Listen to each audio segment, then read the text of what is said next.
समाचार की घंटी जैसे ही बजे हर बड़ी खबर रफ्तार पकड़े, क्योंकि हम लाए हैं 4 ऐसी दमदार खबर हमारे खास शो 4 के चक्रव्यूह में। नमस्कार, कैपिटल टीवी उत्तर प्रदेश देख रहे हैं आप। मैं हूं आपके साथ राधिका राज। आज 4 के चक्रव्यूह में सबसे पहले बात होगी आईएसआई जासूस शाहजाद की, जिससे पूछताछ में बड़े खुलासे हुए हैं। बताएंगे आपको पूरा मामला।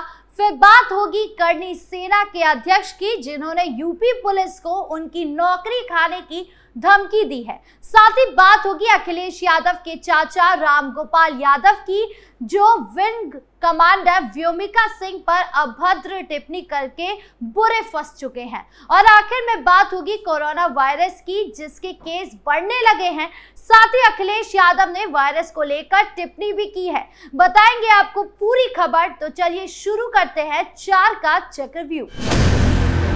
पहली खबर आईएसआई जासूस शहजाद से जुड़ी है। दरअसल यूपी के मुरादाबाद से गिरफ्तार किए गए आईएसआई के जासूस शहजाद से पूछताछ में कई बड़े खुलासे हुए, जिसके बाद सुरक्षा एजेंसियां सतर्क हो गई।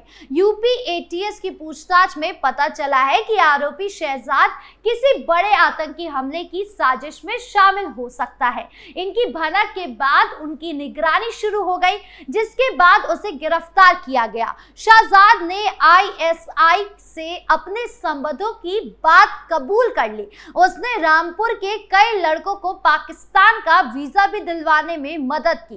खुफिया एजेंसियों को शहजाद की गतिविधियों की जानकारी मिली थी, जिसके बाद उस पर नजर रखी गई और फिर उसे पकड़ा गया। शहजाद ने रामपुर के कई युवकों को पाकिस्तान भेजा और उनके लिए वीजा भी दिलवाया। शहजाद दिल्ली में पाकिस्तानी हाई कमीशन में काम करने वाले दानिश के साथ भी संपर्क में था, जो आईएसआई एजेंट के कहने पर वीजा दिलाने में मदद करता था। शहजाद का आईएसआई एजेंट से संपर्क तस्करी के दौरान हुआ था और वो टेलीग्राम पर बात करते थे। खुफिया एजेंसियों को शक के शहजाद आईएसआई से मिले पैसों का इस्तेमाल भारत में जासूसी और आतंकी गतिविधियों के लिए कर रहा था। वह आईएसआई के कहने पर भारत में मौजूद उनके एजेंटों को पैसे भी मुहैया कराता था। शहजाद ने भारत के खिलाफ जासूसी करने के लिए पाकिस्तानी खुफिया एजेंसी आईएसआई एजेंट को भारत के सिम उपलब्ध कराए। शहजाद ने बताया कि वो आईएसआई के इशारे पर कॉस्मेटिक और आर्टिफिशियल ज्वेलरी की तस्करी करने लगा। इनके सहारे वो जासूसी गतिविधियों को अंजाम देते था।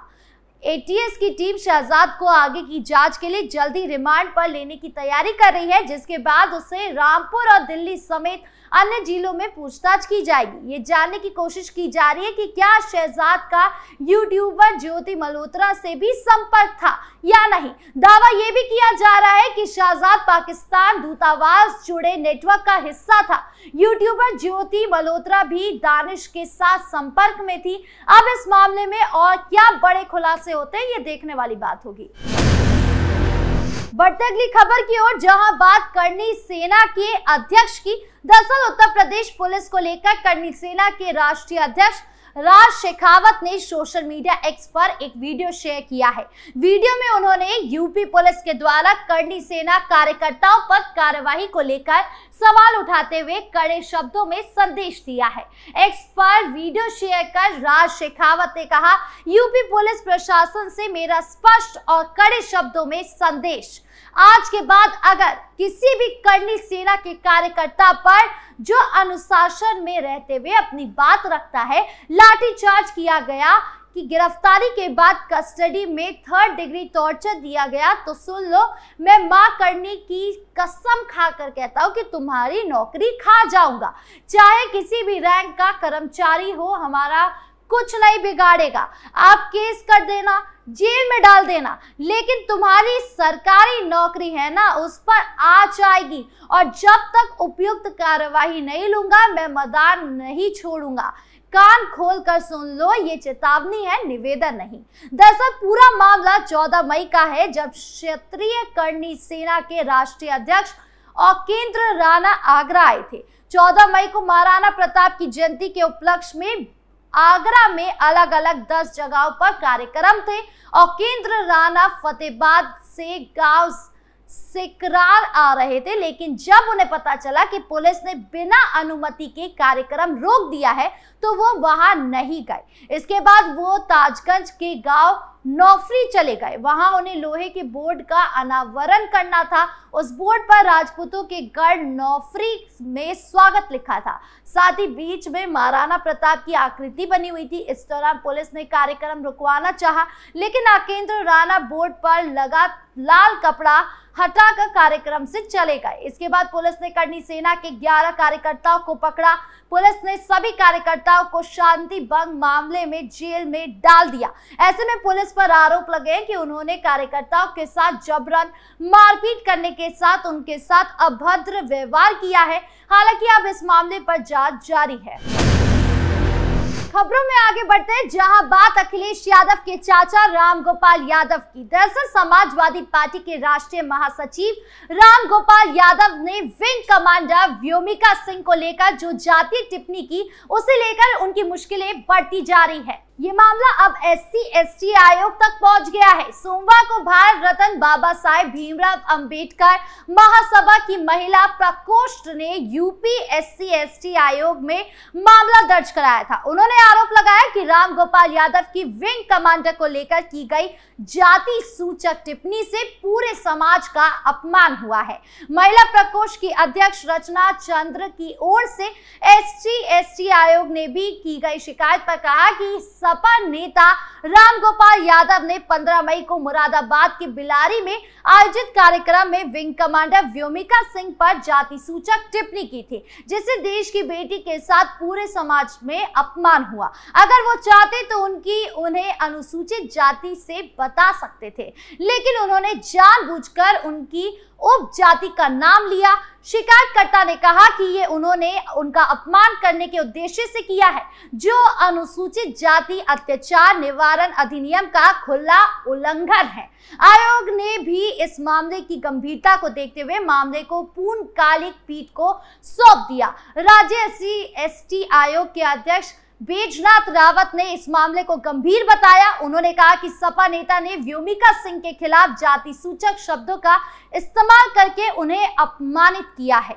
इस मामले पर जल्द ही पूर्णकालिक पीठ बैठेगी और सुनवाई कर अपना फैसला लेगी। उन्होंने कहा इस मामले में आयोग निष्पक्षता से कार्यवाही करेगा और पीड़िता को न्याय दिलाएगा। बता दें कि रामगोपाल यादव ने बीजेपी पर निशाना साधते हुए colonel Sofia, wing commander Vyomika Singh और एयर मार्शल AK भारती का जिक्र करते हुए उन्हें PDA का सदस्य बताया था। उन्होंने कहा कि कर्नल सोफिया मुस्लिम है, व्योमिका सिंह हरियाणा की जाटव है।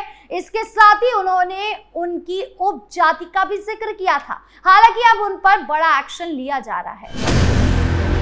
खबरों के अंत में अब बात कोरोना वायरस की। दरअसल हांगकांग और सिंगापुर के बाद अब भारत में भी कोरोना वायरस ने पैर पसारना शुरू कर दिया है। इस मामले में तेजी से बढ़ोतरी देखी जा रही है, जिससे चिंता बढ़ती जा रही है। देश में से कोविड-19 के बढ़ते मामले को लेकर समाजवादी पार्टी के अध्यक्ष अखिलेश यादव ने सरकार को समय रहते उचित कदम उठाने के लिए सतर्क किया है। अखिलेश यादव ने कहा कि ऐसी बीमारियां अपना रूप बदल कर आती, इसलिए सरकार को अपने स्वास्थ्य, चिकित्सा और सूचना तंत्र का सदुपयोग करना चाहिए ताकि लोगों में डर न फैले।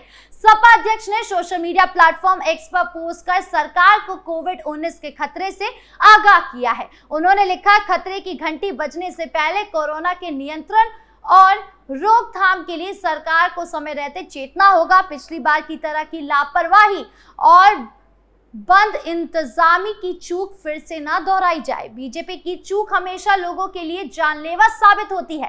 अब तो कोरोना का वो टीका भी नाकाम साबित हो चुका है, जिससे सर्टिफिकेट बढ़ चढ़कर बांटे गए थे। इससे इस बार की सजगता की और भी अधिक जरूरत है। अखिलेश यादव ने आगे लिखा, हम सबको जनता को ये समझाना है कि कोरोना के हालात हालांकि अभी बेहद गंभीर नहीं है, फिर भी इसके प्रति उपेक्षा न बढ़ती जाए, क्योंकि ऐसी बीमारियां रूप बदल कर आती है। अंततः सरकार अपने स्वास्थ्य, चिकित्सा और सूचना तंत्र का सदुपयोग करे और जनता में कोरोना का भय न फैलाने दे।